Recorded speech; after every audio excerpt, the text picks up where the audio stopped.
പ്രതിപക്ഷ നേതാവ് രാഹുൽ ഗാന്ധിക്കെതിരെ ആഞ്ഞടിച്ചുകൊണ്ട് കേന്ദ്ര ആഭ്യന്തരമന്ത്രി അമിത്ഷാ. രാഹുൽ ഏറെ നാളുകളായി തന്നെ ജനങ്ങളെ കബളിപ്പിക്കുകയാണ്, നുണകൾ മാത്രം പ്രചരിപ്പിക്കുന്നു എന്ന രൂക്ഷ വിമർശനമാണ് അദ്ദേഹം അഴിച്ചുവിട്ടിരിക്കുന്നത്.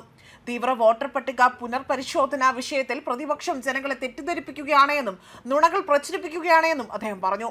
രാഹുലിന്റെ വോട്ട് ചോരി ആരോപണത്തെയും ഹരിയാന തിരഞ്ഞെടുപ്പ് സമയത്ത് രാഹുൽ ഉന്നയിച്ച അവകാശവാദങ്ങളെ പോലും അദ്ദേഹം രൂക്ഷമായ ഭാഷയിൽ വിമർശിച്ചു. വോട്ടർ പട്ടികയിലെ ക്രമക്കേടുകളെ കുറിച്ച് ചർച്ചയ്ക്ക് ധൈര്യമുണ്ടോ എന്ന് രാഹുലിന്റെ ചോദ്യത്തിന് കുറിക്കൊള്ളുന്ന മറുപടിയായിരുന്നു അദ്ദേഹം നൽകിയത്.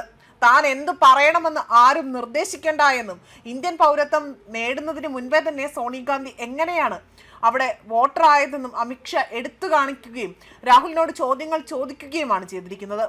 എന്നാൽ രാഹുൽ ഗാന്ധി ആകട്ടെ ഇതൊന്നും കണക്കിലെടുക്കാതെ തന്നെ അദ്ദേഹം ജർമ്മനിയിലേക്ക് പോകാനുള്ള തയ്യാറെടുപ്പുകൾ നടത്തുകയാണ്. നിരന്തരമായി തന്നെ വിദേശ യാത്രകൾ നടത്തുകയും, എന്നാൽ ഈ വിദേശ യാത്രകൾ എന്തിനാണ് താൻ നടത്തുന്നതെന്നോ അല്ലെങ്കിൽ ഇന്ത്യക്ക് ഗുണകരമായ രീതിയിൽ വരുന്ന രീതിയിലേക്ക് ഭവിക്കുന്ന യാത്രകളാണോ നടത്തുന്നത് എന്നതുപോലും രാഹുൽ ഗാന്ധിക്ക് അറിയില്ല. മാത്രമല്ല, ഈ ഒരു യാത്രയെ ചൊല്ലിക്കൊണ്ട് വലിയ രീതിയിലുള്ള വിമർശനങ്ങൾ BJP അഴിച്ചുവിട്ടപ്പോൾ ചില ചോദ്യങ്ങൾ ചോദിച്ചുകൊണ്ട് സോണിയാഗാന്ധി അടക്കം രംഗത്ത് വന്നിരുന്നു.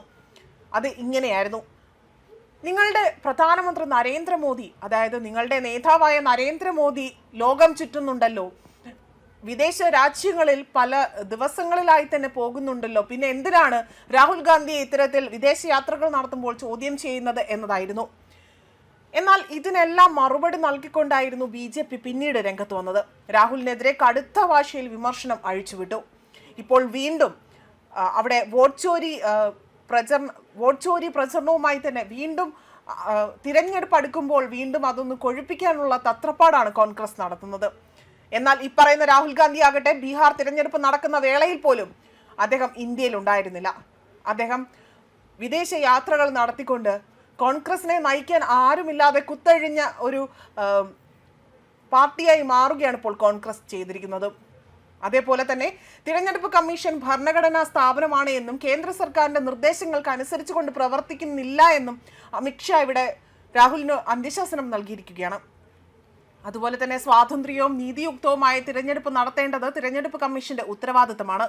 തിരഞ്ഞെടുപ്പ് പരിഷ്കാരങ്ങളെക്കുറിച്ചാണ് ചർച്ച നടത്തേണ്ടതെന്നും അദ്ദേഹം ഇവിടെ വ്യക്തമാക്കിയിട്ടുണ്ട്. വോട്ട് മോഷണത്തെക്കുറിച്ചുള്ള തന്റെ പത്രസമ്മേളനത്തെക്കുറിച്ച് ചർച്ച ചെയ്യണമെന്ന് പറഞ്ഞ രാഹുൽ ഗാന്ധിക്കെതിരെയായിരുന്നു അദ്ദേഹം ഈ ഒരു പ്രസ്താവന നടത്തിയിരിക്കുന്നത്. നിങ്ങളുടെ ആ ഒരു രീതിക്ക് അനുസരിച്ച് കൊണ്ട് പാർലമെന്റ് പ്രവർത്തിക്കില്ല എന്ന് അദ്ദേഹത്തിന് വ്യക്തമായ ഒരു മുന്നറിയിപ്പ് കൂടിയാണ് നൽകുന്നത്. അവർ ക്ഷമയോടെ എൻ്റെ ഉത്തരങ്ങൾ കേൾക്കണം, എൻ്റെ പോയിന്റുകൾക്കും ഉത്തരം ലഭിക്കും, പക്ഷേ അവർക്ക് എൻ്റെ പ്രസംഗത്തിൻ്റെ ക്രമം നിർദ്ദേശിക്കാൻ കഴിയില്ല. എങ്ങനെ പ്രതികരിക്കണമെന്ന് ഞാൻ തീരുമാനിക്കും, എല്ലാ ഉത്തരങ്ങളും ഞാൻ നൽകും, എൻ്റെ പ്രസംഗത്തിൻ്റെ ക്രമം ഞാൻ തീരുമാനിക്കും. അത് പ്രതിപക്ഷ നേതാവല്ല തീരുമാനിക്കേണ്ടത്. അവരുടെ പ്രകോപനത്താൽ ഞാൻ പ്രകോപനത്തിൽ അടിപ്പെടില്ല. എൻ്റെ പ്രസംഗത്തിൻ്റെ ക്രമം ഞാൻ തന്നെ തീരുമാനിക്കുമെന്നും അവർ കോടതിയിൽ സോണിയാജിയുടെ ഉത്തരം നൽകണം, എന്തുകൊണ്ടാണ് അവർ ഇവിടെ ഉത്തരം നൽകുന്നത് എന്നതാണ് അദ്ദേഹം പറഞ്ഞത്. അതുപോലെ തന്നെ ഞങ്ങളുടെ രാഷ്ട്രീയ ജീവിതത്തിന്റെ 1/4 പ്രതിപക്ഷത്ത് തന്നെയായിരുന്നു. തെരഞ്ഞെടുപ്പ് കമ്മീഷനെ ഒരിക്കലും ഞങ്ങൾ കുറ്റപ്പെടുത്തിയിട്ട് പോലുമില്ല. ഒരു പുതിയ മാതൃക ഉയർന്നു വന്നു.